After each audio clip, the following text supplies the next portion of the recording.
मलाई चाहिँ मेरो बडी स्ट्रक्चर त्यस्तो भन्नाले मन चाहिँ पर्दैन। मेरो बडी चाहिँ जे होस् आफूलाई बुझ्दै हेर्दा चाहिँ राम्रै जस्तो लाग्छ। म त मेरो आइब्रो चेन्ज गर्थेँ होला।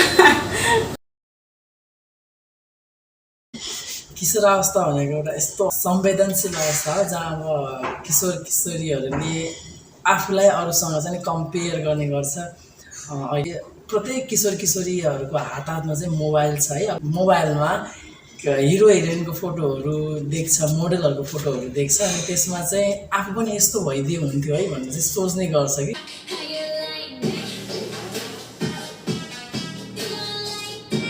म पहिला सानोमा कस्तो थिएँ भने अलिक मोटो मोटो टाइपको थिएँ कि सोसाइटीलाई यस्तो चाहिएको छ केटा भएपछि एकदम फिट होस्, एकदम बडी मसल्सहरू एकदम फुल्लेको होस् होइन, सिक्स प्याक नै भनौँ न आएको होस्, एकदम मर्दानी टाइपको हुन्न त्यस्तो होस् भन्ने भनौँ कन्सेप्ट छ कि मान्छेको दिमागमा। अनि पर्फेक्ट बडी भनेको चाहिँ जसको अलि हाइट अलि ठुलो भएको अनि भन्नाले शरीर अलि भन्छ नि अलि स्लिम भएको अनि कम्मर चाहिँ हल्का पातलो हल्का नि अनि अलि यस्तो भएको कि सेप भएको त्यो बडीलाई चाहिँ एकदम पर्फेक्ट भन्नु।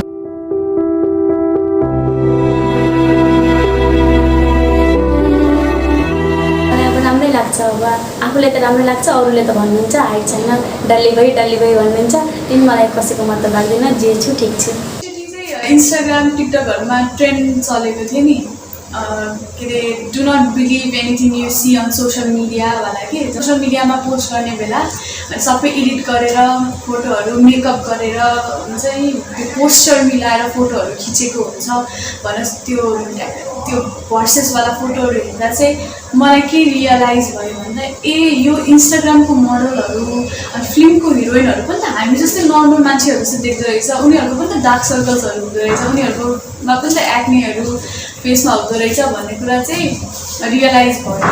हामी जस्तो छौँ त्यो नै पर्फेक्ट हो, healthy body is perfect body भन्ने कुरा चाहिँ मलाई रियलाइज भएको छ। आफू अनहेल्दी हुनु भएन तर हाम्रो बडी स्ट्रक्चर जस्तो छ त्यो नै एउटा पर्फेक्ट बडी हो। हामीलाई त्यो सोसाइटीले बनाइदिएको ब्युटी स्ट्यान्डर्डमा फिट हुनु पर्छ भन्ने छैन। My body my choice.